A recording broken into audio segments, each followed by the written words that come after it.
ঈদুল ফিতর ২০২৬ উপলক্ষে মিরপুর ১ নম্বর যেন এক উৎসবের শহর। চারদিকে মানুষের ঢল। কেউ নতুন কাপড় কিনছে, কেউ জুতা, কেউ আবার প্রিয়জনের জন্য শেষ মুহূর্তের উপহার খুঁজছে।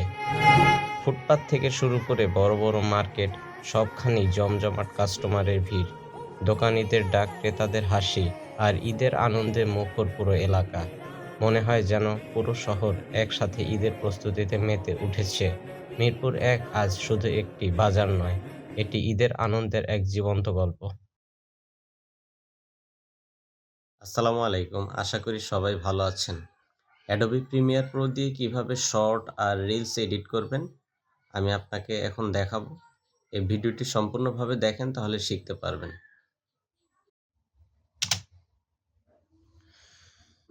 সর্বপ্রথম আমি একটা নতুন বিন খুলি।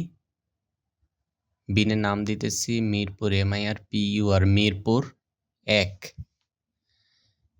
MARKET market, Mirpur ১ market. এরপর আমি একটা নিউ আইটেম থেকে আমি একটা সিকোয়েন্স খুলি।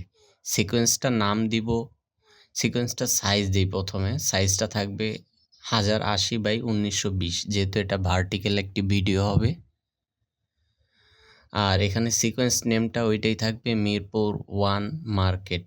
ওকে, হ্যাঁ, আমার সিকোয়েন্স খোলা কমপ্লিট হলো। দেখেন এই যে নিচে সিকোয়েন্সটা তৈরি হলো, টাইম লাইনে দেখেন মিরপুর 1 মার্কেট। এই সিকোয়েন্সের মধ্যে আমি এখন কাজ করব। ফোল্ডারটায় ঢুকলাম, ঢোকার পর এই যে এখন আমি এই জায়গায় আমার প্রয়োজনীয় ভিডিওগুলো ইম্পোর্ট দিব। ভিডিওতে যাই, ভিডিওতে এই যে মিরপুর 1 মার্কেট, এই যে ভিডিওটা আর অডিওটা আমি এখানে ইম্পোর্ট দিতেছি। হ্যাঁ, ইম্পোর্ট কমপ্লিট। এখন ড্রাগ অ্যান্ড ড্রপ করি টাইম লাইনের মধ্যে, আইকন ভিউতে দিই। হ্যাঁ, এখন এই দুইটা ড্রাগ অ্যান্ড ড্রপ করে টাইম লাইনে এনে রাখলাম। কিপ এক্সিস্টিং সেটিং এটা দিই, তাহলে যেই মাপের ভিডিও ওই মাপ সিকোয়েন্স অনুযায়ী মাপ অনুযায়ী সেম থাকবে। আচ্ছা, এখন আমি ভিডিও থেকে আনলিঙ্ক করি। আনলিঙ্ক করতেছি এই কারণে, আমি অডিওটা আলাদা করবো এই কারণে। অডিওটা আমার প্রয়োজন নেই, আমি আলাদা করে ডিলিট করলাম। এখন নিচে যে আমি একটা আলাদা মিউজিক রাখছিলাম, এই মিউজিকটা এখানে আইনা মিউট করে রাখলাম। হ্যাঁ, এখন আমার অপ্রয়োজনীয় অংশগুলা কাট করব। আমার ক্লিপসের অপ্রয়োজনীয় অংশগুলো ডিলিট করি। ইফেক্টে যাই, এখান থেকে আমি ভিডিও যে কাপাকাপি এটা আগে বন্ধ করি। র্যাপ স্টেবিলাইজার নামে এটা এখানে ড্র্যাগ অ্যান্ড ড্রপ করি। এখন যে আমার ভিডিওটা হাইটা ভিডিও করছি, তো এটা একটা কম্পন রয়েছে। হ্যাঁ, ভিডিওটার কম্পনটা এখন এখান থেকে এই যে কাপাকাপিটা বন্ধ হবে। এই যে এখানে অ্যানালাইজ হইতেছে, দেখেন এই যে অ্যানালাইজ ইন ব্যাকগ্রাউন্ড, অ্যানালাইজ শুরু হয়েছে। অ্যানালাইজ কমপ্লিট হলে আমার ভিডিও যে হাঁটার যে কাপাকাপিটা এটা বন্ধ হয়ে যাবে। এখন অপ্রয়োজনীয় অংশটাও ডিলিট করলাম। এখন হ্যাঁ, এখন একটা অ্যাডজাস্টমেন্ট লেয়ার নিই। লেয়ারটা নিয়ে হ্যাঁ 1080x1920 অ্যাডজাস্টমেন্ট লেয়ারটা ড্র্যাগ অ্যান্ড ড্রপ করি। হ্যাঁ, অ্যাডজাস্টমেন্ট লেয়ারটা আমি এই কারণে দিতেছি, হ্যাঁ, ড্র্যাগ অ্যান্ড ড্রপ করে বড় করি, এটা ভিডিও সাইজে রাখি। অ্যাডজাস্টমেন্ট লেয়ারটা এই কারণে নিতেছি যে আমি কালার করব, ভিডিওটা কালার করব। লিউমেট্রিক কালারে যাই, এখান থেকে এই যে এই আমার স্যাচুরেশন এটা কমাই বাড়াই, দেখি কোনটা কতটুকু দিলে ভিডিওটা দেখতে সুন্দর লাগে দেখি। আচ্ছা, এক্সপোজারটা একটু বাড়াই। হ্যাঁ, একটু ব্রাইটনেসটা বাড়লো, কন্ট্রাস্টটা একটু বাড়াই, প্রত্যেকটা কালার একটু ডিপ হলো। এখন দেখতে দেখেন একটু ভালো ক্যামেরার মনে হচ্ছে। সেটা আমার নর্মাল ক্যামেরার মোবাইল দিয়ে ভিডিও করা। এটা এখন লিউমেট্রিক কালারের মাধ্যমে কালার কন্ট্রাস্টটা ঠিক করলাম, এক্সপোজার অ্যান্ড কন্ট্রাস্ট এই দুইটা ঠিক করলাম, যার মাধ্যমে দেখেন এখন আমার ভিডিওটা যে কালারটা আগের তুলনায় অনেক সুন্দর হলো। এখন দেখতে অনেকটা সুন্দর লাগতেছে, দামি ক্যামেরা বা দামি মোবাইলের শ্যুট করা মনে হইতেছে। দেখেন, আর আমি এর আগে যে র্যাপ স্টেবিলাইজার নামে ইফেক্টটা দিয়েছিলাম কাপাকাপি কমানোর জন্য, এটা এখনও দেখেন উপরে অ্যানালাইজ হইতেছে। অ্যানালাইজ হইলে এটা কাপাকাপি বন্ধ হয়ে যাবে। এখন দেখেন আগে কি কালার ছিল, এখন কি কালার দেখেন। আগের কালার, ভিডিওর কালার আর এখনকার কালারটা দেখেন অনেকটা চেঞ্জ হয়েছে। আমি কন্ট্রাস্টটা একটু কমাই, আমার কন্ট্রাস্টটা মনে হয় একটু, এক্সপোজারটা একটু কমাই বাড়াই, দেখি আর একটু অ্যাডজাস্ট করি কেমন লাগে। যতটুকু প্রয়োজন অতটুকু রাখলাম। এখন দেখেন বিফোর আফটার। হ্যাঁ, একটু সুন্দর করলাম কালারটা, এখন সেভ দিলাম। ঠিক আছে, আমার কালার গ্রেডিংয়ের কাজ শেষ। এখন আমি আমার অডিও নিয়ে আসি, একটা ব্যাকগ্রাউন্ড মিউজিক এখানে আমি সেটিং করব। হ্যাঁ, ব্যাকগ্রাউন্ড মিউজিকটা এখানে দিই। হ্যাঁ, এটা হলো আমার ব্যাকগ্রাউন্ড মিউজিকটা, আর উপরে হলো ভয়েস।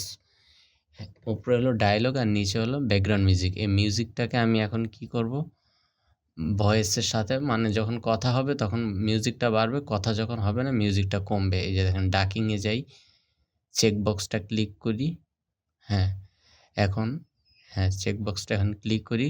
এখন দেখেন মিউজিকটা এই যে ডাক এগেইনস্ট আমি ডায়লগে রাখলাম, আর সেন্সিটিভিটি 6 রাখলাম, ডাক অ্যামাউন্ট 18 রাখলাম, আর এটা ফেড ডিউরেশন 400 রাখলাম।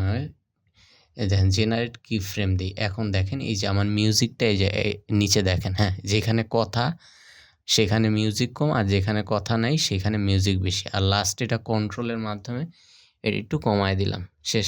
এখন আমার টেক্সট প্রিসেট সেভ করা আছে, আমি টেক্সট প্রিসেটটা কপি করে নিলাম আমি অন্য সিকোয়েন্স থেকে। এখন আমার এই সিকোয়েন্সে এখানে পেস্ট করলাম।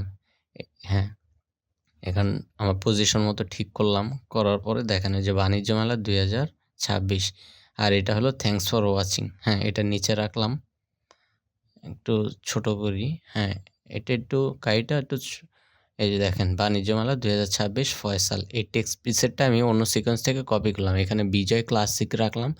এবার বাণিজ্য মেলা 2026 এটাকে আমি এই জায়গায় অন্য একটা কিছু লিখব হলো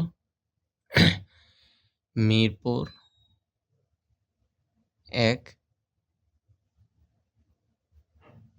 মার্কেট।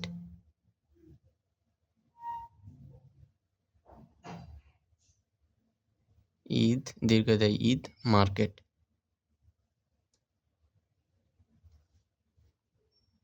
হ্যাঁ, আমার কাজ কমপ্লিট। এখন ইফেক্ট কন্ট্রোলে যাই, দেখেন পজিশনটা একটু ঠিক করি, পজিশনটা একটু নিচে নামাই। হ্যাঁ, পজিশন নিচে নামানো কমপ্লিট।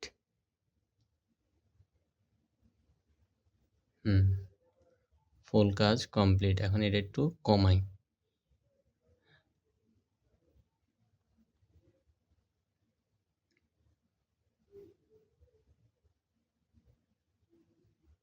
এবার লাস্টে একটু এখান থেকে অপাসিটিটা একটু কমাই, কিবোর্ডের কন্ট্রোল চাপ দিই আর এখানে ক্লিক করি, আবার কন্ট্রোল চাপ দিয়ে এখানে ক্লিক করি। এবার ড্র্যাগ অ্যান্ড ড্রপের মাধ্যমে অপাসিটিটা কমাইলাম, তাহলে দেখতে একটু ফেড ইন ফেড আউটের মতো লাগবে, লেখাটা ভ্যানিশ হয়ে গেল আস্তে। Thanks for watching. এটাই ছিল আমাদের ভিডিও। এখন দেখেন এই যে লেখাটা থাকবে। এখন এই যে দেখেন মিরপুর 1 ঈদ মার্কেট, এটা আস্তে করে অপাসিটিটা কমবে আর ভ্যানিশ হয়ে যাবে লেখাটা। এই যে আস্তে করে ভ্যানিশ হলো, দেখতে সুন্দর লাগে।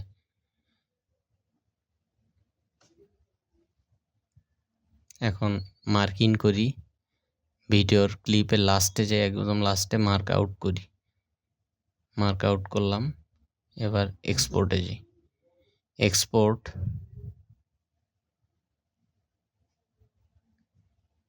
মিরপুর 1 এটা এইভাবেই থাকবে। লোকেশনটা সেভ করিয়া ভিডিও সেভ করলাম, লোকেশন সেভ করি, সেভ। আর এখানে এখানে দেব match source adaptive high bit rate. হ্যাঁ, আর এই জায়গায় 1080x1920 1080x1920 থাকবে। সোর্স ইন সোর্স আউট থাকবে। এবার এক্সপোর্ট দিই। হ্যাঁ, আচ্ছা বন্ধুরা, তাহলে আমার কাজ অলরেডি কমপ্লিট। এই যে এখন এক্সপোর্ট হওয়া শুরু হয়েছে।